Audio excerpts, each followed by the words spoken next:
So it seems like there's an event happening on Steam pretty much every week, even outside of Steam Next Fest. And this one was right up my alley. This one's called the Roguebots Fest that happened just last week. It's a festival containing a bunch of different roguelikes based on robots, and there was hundreds of them, tons of them, and it just shows the width and the breadth of the roguelike genre. It's incredible to see how many games that I saw. There's some that I did know, but there's some that I didn't know, and these 5 caught my eye. So I want to talk about them real quick and show them to you so you can check them out for yourself. An arcade full of secrets, a sentient virtual pet in a prize cabinet, a stealth shooter roguelike arcade machine, and one way to escape. Win tickets. This is Unshine Arcade. It's funny because you see the S on the word sunshine when you're actually in the game kind of X'd out and it's not illuminated. So you have the Unshine Arcade. This has heavy Clover Pit vibes where you're stuck in a room. It's very creepy, very psychological horror. As the sentient virtual pet actually makes it a little bit more creepy because you have the ability to name it, but you don't really actually have the ability to name it. So there's a little bit of mystery, a little bit of intrigue there. There's kind of a sinister plot involving this thing you're trying to release by earning tickets, but the gameplay itself is actually pretty solid. It actually starts off as a stealth game as you move through a maze to find your weapon. It shows you where your weapon is, and you have a radar that kind of shows you the general area vicinity, but you are trying to avoid the enemies as you get towards your weapon. And then once you get the weapon, you actually have to fight off a wave of enemies until the timer goes down. And so there is an increasing amount of waves of enemies as you progress throughout the entirety of the run. And the upgrades you get are kind of like these pachinko-esque prizes where you get better dash, more health,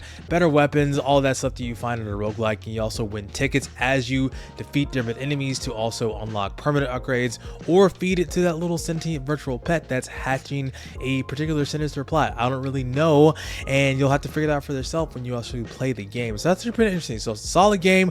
I like the puzzle, I like the creepy vibes, even though I don't want to stay in this room for too very long to see what happens if you actually do die, kind of like how Clover Pit is. But the game is set to release sometime this year. No actual date on it, but it's set to release in 2026. Heaven Crawler is an atmospheric isometric action roguelike dungeon crawler with RPG elements. Explore the womb, a forgotten man-made tower that reaches the heavens. Collect powerful items and strengthen your character on an epic journey to the top. And remember, bring her back. And her, in this instance, is you're talking about your mother, because you are playing as a child with these crazy long spider-like crawlers that you're using to attack enemies. The tag in Steam says Souls-like, and so I think this really fits this pretty well because you do have the kind of ambiguous story. You talk to certain NPCs, but you only get kind of a vague notion of what the story is presenting. It's basically all gameplay focused, not a whole lot of narrative. You kind of have to go deeper into the game, just like a Souls-like, to figure out the story. There's also a heavy emphasis on ragdoll-like physics, and you see that a lot in the older Souls games. I remember seeing that a lot in like a Demon Souls or Dark Souls 1, 2, and 3. So yeah, fun to see that kind of ragdoll physics in play, but the gameplay itself is pretty fun. I like the idea that you are roaming around with these giant metal arms. They're actually mapped to the 2 bumper buttons. You can use the left and the right button to attack enemies, and that decreases your stamina. You can also use the left and right trigger to grab things like spears or grab other objects in the area to throw them back at enemies. You also can put various elemental effects on top of it. You can also use various magic abilities. Not as difficult as a Souls-like game by any stretch of the imagination. I didn't feel any of the difficulty from a Souls-like game in this game, but again, it's kind of Souls-like. It has the isometric RPG-like feel. So yeah, it may be a little Souls-like. I don't know if I can completely say it's a Souls, but I can see some of the Souls in there. But again, this is a roguelike, but it's actually pretty interesting. The movement is pretty fun. You can actually climb up walls with the crawlers that you use. So yeah, fun and different and interesting abilities there. There's actually no release date on this so far at all. It's actually sitting at to be announced. So I don't know when this game is going to come out, but it looks interesting. Check out the demo if you so desire. Riot is a roguelike third-person mech action shooter. Fight increasingly difficult enemies while completing objectives. Level up and choose the weapons and volatile models that will let you return from your raids victorious. Discover thousands of permanent parts and build a rig unlike any other. This one reminds me a lot of Zone of the Enders and Armored Core. They're not kidding when they talk about customization. You have the various classes that you can choose from the beginning, but you can customize literally every single part. You can customize customize each leg, the head, the shoulders, the different types of weapons. You can customize every single color. It is your mech to build and play with as you see fit, and you go out in your raids, you collect parts, you have side missions and you have main missions, and you fly around, you shoot your enemies, you collect the weapons, you gain various upgrades to kind of mow down enemies as they increase in power and increase in number, and try to make the best mech possible. So I think when I played the demo for this, I think the first minute or so I died because I couldn't really get the controls well, because you can jump, you can dash, and you can do all these really fun movement abilities. I think is a great strength about this. It really makes you feel like you're piloting a crazy powerful mech, and so that's going to be really fun to do and customize as you gain more power, as you gain more weapons, gain more abilities, gain more stats. And so there's a lot of customization, there's a lot of stats present, and trying to customize each part individually and try to color each part individually is a daunting task in and of itself. It's a little bit overwhelming, but I can imagine if you get more into this game, if you're someone who's into mechs, if you're someone who's into building mechs in the real world or even in video games, I think this game will be right up your alley. This is really cool. Release date is set for April of 2026, so coming out next month. No actual date, but it does say April 26th. Check out Riot, check out the demo if you haven't already, and see what you think. Cleave through hordes of enslaved machines in this 1 to 4 player action roguelike hack and slash. Equip your effigy with unique items and weapons to fight against the barons and their machines. Upgrade your weapons with powerful augments to modify them in how you play. This is Steel Effigy. I was sold on the art of this alone. This has DMC like combat with a fair amount of enemies. It's not quite a Dynasty Warriors game, but it's actually pretty close, and it makes sense because this is a 1 to 4 player co-op game. I actually did not get into the co-op in this game. I wanted to see how it is single player, but I can imagine that the amount of action present could make this game look pretty crazy. You have multiple different abilities that you choose from the outset. You have your basic attack, but you also have a varying different amounts of abilities, and you also weapon switch in the middle of said combos, because the abilities will be on cooldown and you can swap between different abilities and different weapons as you see fit.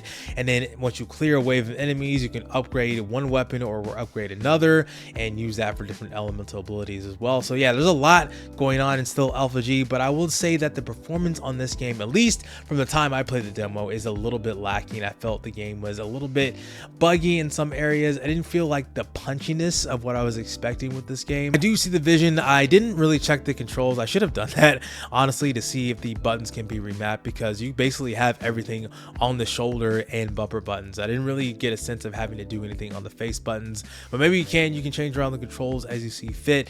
But again, I do see the vision of Steel Effigy. It looks pretty cool. There's actually no release date on the game so far, so there's actually plenty of time for this game to improve the visuals, improve the frame rate, improve some of the control scheme, the control mechanics. But I see it. It looks pretty cool. Check out the demo for this one, and this is actually a good time to remind you that you can leave reviews on demos if you want. The devs know how you feel, so they can work on this game and make it the best way possible to be able to sell it back to us. So check out Steel Effigy if you haven't already. I think Voidbreaker is the reason I even made this video, because this is one of the featured games that was put on the Roguebots Fest, and rightfully so, because I love this game. I'm so glad I made this roguelike in the month for the month of January, because it allowed me to really dive into the meat and dive into the depth of what Voidbreaker has to offer, and I'm so glad. And this game is a lot of fun. I had to kind of refamiliarize myself with how the game worked and kind of the run structure, but once I started picking it up, it felt good in no time. This game feels great. And recently Voidbreaker had its most recent major update called the Hard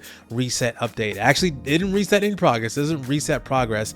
It's just the name of the reset. So it adds a bunch of different things. It actually adds one new biome. It adds a bunch of different weapons. It adds some new mods. It actually adds something that the community wanted, which was wall running. I haven't experienced that yet because I'm still actually trying to make it through a full run. You'll probably see this in the background, but I did make it to the 3rd zone, and something weird really happened in my run. I actually fell out of world, went back into world, realized I was locked out because there's a dome of combat happening, and then moved on to the next combat area, and then died because I didn't really get the upgrades, that wasn't able to reset and heal from there. But I was very close, like I was on my best run, so probably one of my best runs recently in Voidbreaker. But man, this game feels so good. The destruction is so powerful. I remember playing this and getting footage for this video, and I was like, man, it's so fun to drop buildings on these robots' head. The stagger them to get the ammo, get the health, and just use guns and use your abilities and all of the different mods that you have. It's so much fun. This game is a lot of fun. I hope after watching my videos and watching me talk about it on the channel that you've picked up Voidbreaker. But if you haven't already, I think it's still on sale right now. And again, Voidbreaker was actually made by one person, if you didn't know that already. The creator himself is the sole creator of this game, and I'm so impressed by the amount of love and the amount of care that is present within Voidbreaker. This is only one of the first major releases. I think it had a release probably early on because it came out about in August or September of last year, and so it's had one update, and this is another major update. So it's not even fully 1.0, still in early access as of right now. So in and of itself, I mean, yeah, there was that bug where it fell out of world, but more fixes like that. But the world in and of itself is great. The combat's great, the run tricks are great, the mods are great. It's so much fun just to see the mods just kind of crumple into you as you squeeze them, and they kind of pixelate into your gun. So yeah, boy, I could talk about Voidbreaker a lot, and I love Voidbreaker so much. It's a really fun roguelike. Check out Voidbreaker. If you're interested in any of the games I've talked about for the Roguebots Fest, I will put a link to every single game in the description. Please check out Voidbreaker. It's so much fun. Yeah, the other games are great, but Voidbreaker is a game that's out right now, and I think it's probably one of my favorite roguelikes that I've played this year so far, even though I've only played a handful because I'm trying to do a thing where I don't play as many roguelikes. I'm kind of skirting the line here with this video because I played the demo of 4, but I did play one that I've already played for the entirety of the month of January. But if you're wondering what this month's roguelike is, it is a game called Luxuriant, which I actually made all of the music for. So check out that video if you haven't already, where me talking about the music, where I'm breaking that down. The game is available right now. It came out on March 9th, as well as the soundtrack is available on Spotify or any other streaming platform where you listen to music. Is also available on the Steam page itself. So check out Luxuriant. But I hope you enjoyed the games that I talked about. If you want to see more videos from me, those will pop out at the end of this video. My name is Chike, and I will see you on the next one. Peace out.